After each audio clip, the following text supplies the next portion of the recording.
bang gumamit ng gadget ang mga bata na nag-start ng 0 to 3 years old?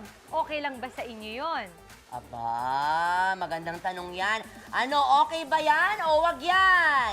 Sabi ni Mami, wag yan. Tayo po tayo, Mami. Ano po ang pangalan po nila? Miriam po. Miriam. Ang sabi niyo po, wag yan. So, bawal munang paggamitin ng gadget ang mga nakababata natin mga anak pa. Bakit po? Siyempre, pag lagi pong gadget ang hawak, wala na po silang exercise, hindi na pinapawisan. Mas maganda po yung pinapabayaan ng bata sa labas. Ito.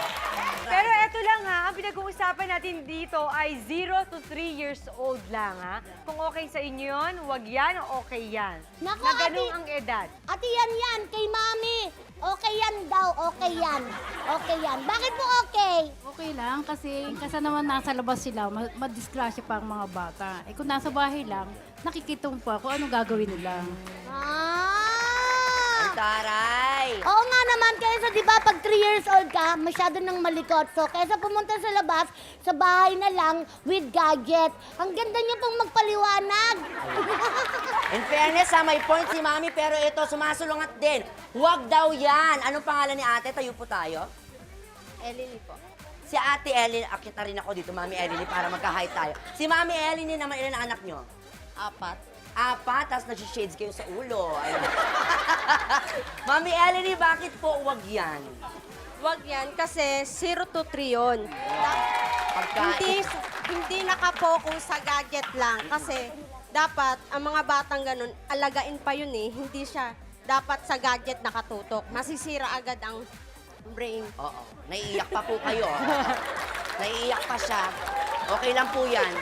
Hindi nyo dapat damdamin yung mga ganyang issue. Ha? O, yan. Dito nyo na-essence siya. O, narinig na natin ang mga sinabi. Bubsi, meron pa ba dyan? Ay, naku, Ate Bubay. Kung sa inyo, wag yan. Nakakaloka, ang daling makahawa. Anong sagot nyo? Wag yan. Wag yan. Mas madaming wag yan! Wag yan. Oh, ha? Mas madami yung wag yan. Oo nga nga. naman. Parang kanta yun, di ba? Pero Wag syempre, yan. Wag dyan yun. Syempre, itong tinatanong natin sa audience natin dito kung wag yan o okay yan, eh depende pa rin sa pagpapalaki ng mga magulang. Syempre, kailangan, kumuha din tayo ng opinion ng mga experts sa isyong ito, kaya panoorin natin to. Ang pinaka-benefit sa paggamit ng bata ng gadgets ay yung kung magagamit ito sa tamang paraan, makakatulong ito para lumawak ang kanyang kaalaman.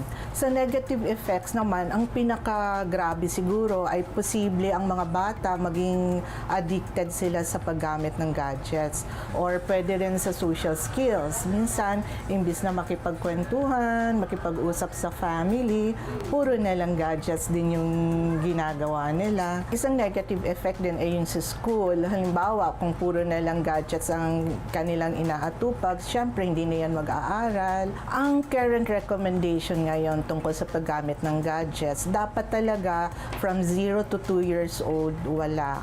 Kung older children, dapat may limitation lang, 1 to 2 hours, tsaka dapat talagang may parental guidance. Ibig sabihin, yung content nung pinapanood, dapat alam ng magulang. Palagi ko sinasabi, sa lahat ng bagay siguro dapat balanse tayo. Syempre, hindi naman pwede na walang alam yung anak natin sa mga gadget. Lalo na sa panahon ngayon, parang halos lahat yata ay High-tech gumagamit na.